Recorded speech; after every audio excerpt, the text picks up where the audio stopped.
All right, so we got some big news here, guys. Big news. New York Post saying Biden reportedly told Barack Obama he's seriously running in 2024.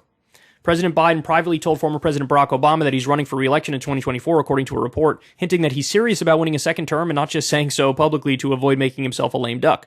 Biden, 79, is already the oldest president ever and would be 86 if he completes a second term. The president and his aides routinely say publicly that he plans to run again, but saying otherwise would deflate his political agenda and unleash an internal struggle among Democrats to replace him. The Hill first reported on Biden's discussions with Obama, citing two sources with knowledge of those talks. One source said Biden, quote, wants to run and he's clearly letting everyone know. I believe he thinks he's the only one who can be former President Donald Trump. I don't think he thinks there's anyone in the Democratic Party who can beat Trump, and that's the biggest factor, the person said. Wow.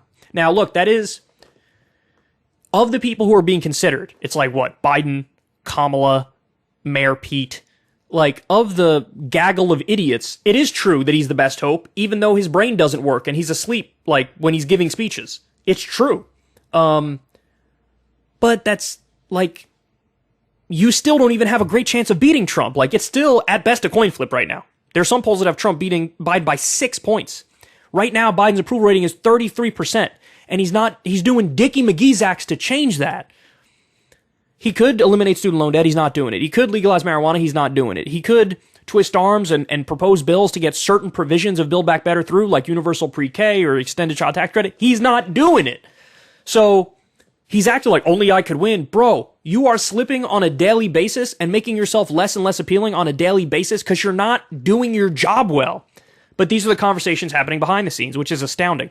Biden's approval rating stands at just 41%. That's the average. According to the Real Clear Politics average of recent polls, and a Harvard Caps Harris poll published March 29th found Trump would beat Biden by 6 percentage points. I just referenced that. A rematch of the 2020 election. The poll also found that Trump would trounce Vice President Kamala Harris by an even wider margin of 11 percentage points. Biden took office winning the most votes of any candidate in U.S. history, but his support collapsed following the chaotic troop withdrawal from Afghanistan in August. Now, hold on. Let's pause on that one real quick.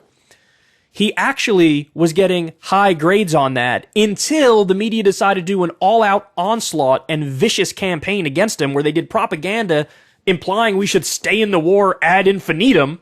So on that point, I blame the media more than I blame Joe Biden. Because that was the one thing where the media decided to turn on Joe Biden in the most vicious way imaginable. And so that was really more media-driven than anything else. The public mood soured further as inflation hit 4-decade highs.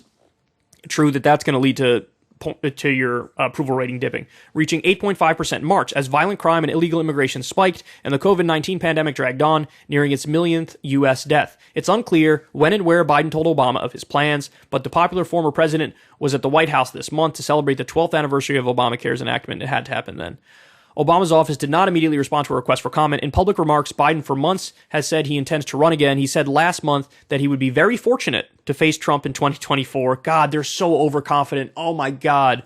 Guys, remember the Pied Piper strategy from Hillary Clinton? For those of you who don't know this, Hillary Clinton and her team literally decided to go around in all the media outlets and boost Donald Trump and say, oh, this is the guy we're really afraid of. This is the guy who's a good candidate. This is the guy who could win. And the reason they did that is because they thought he was the most beatable. So it was the Pied Piper strategy. Let's boost Trump so that we can get him in the general so we could definitely beat him. This is what they're saying now. This is what Biden's saying now.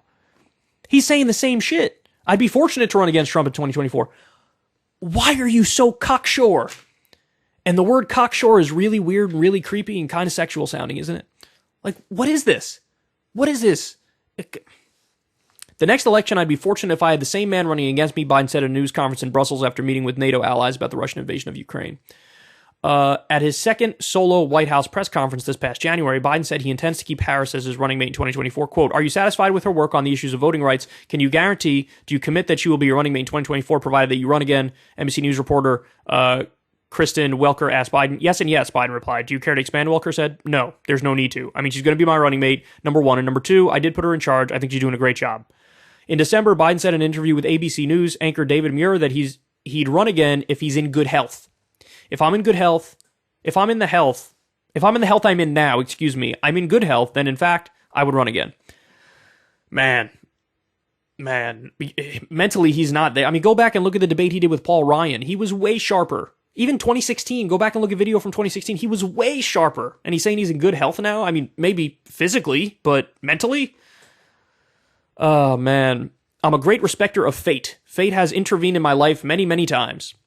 But in December, Harris told the Wall Street Journal in an interview that she and Biden had not discussed whether they are running together for re-election. She also said she was unaware of whether Biden is running for a second term. I will tell you this without any ambiguity. We do not talk about, nor have we talked about, re-election because we haven't completed our first year and we're in the middle of a pandemic, she said at the time. Asked specifically if she believes Biden will run again, Harris told the paper, I'll be very honest, I don't think about it, nor have we talked about it.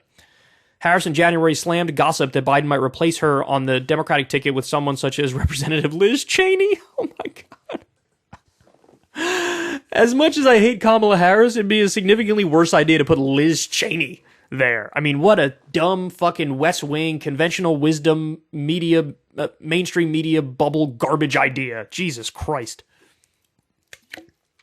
Biden won the 2020 election by a broad margin in the national popular vote, but he only narrowly defeated Trump in the Electoral College by eking out slim margins in a handful of swing states, including Arizona, Georgia, Pennsylvania, and Wisconsin. True. They don't account for that enough. They don't think about that enough. They don't talk about that enough. They basically lie to themselves about how the election went. Like, you weren't on some Teflon shit, Biden. You almost lost it to an absolute idiot who was corrupt, served the rich, and sat by as a pandemic was ripping through the country. I mean, what a joke. What a joke. But there you have it. He's going to run again. Or as long as he survives, he's going to run again. But look, I say that about Biden. You could say that about Trump, too. If he survives, he's going to run again. But you want to talk about, the movie Groundhog Day? That's what this reminds me of. Like, we're waking up every day in this nightmare. It was Hillary versus Trump. Then it was Trump versus Biden. Now it could be Trump versus Biden again. Make no mistake about it. As of right now, that's the most likely thing to happen.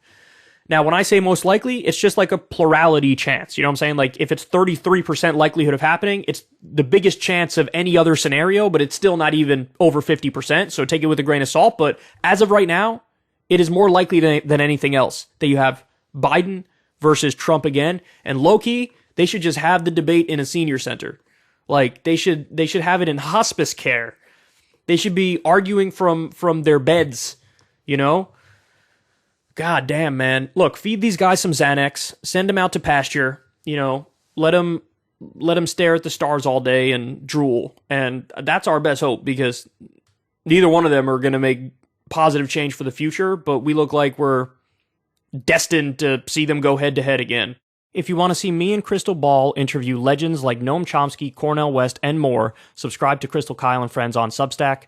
$5 a month gets you the video version a day early. Remember, we take 0 ad dollars for this podcast. Or you can sign up on Substack for free and get the audio version a day later. Link in the video description box below.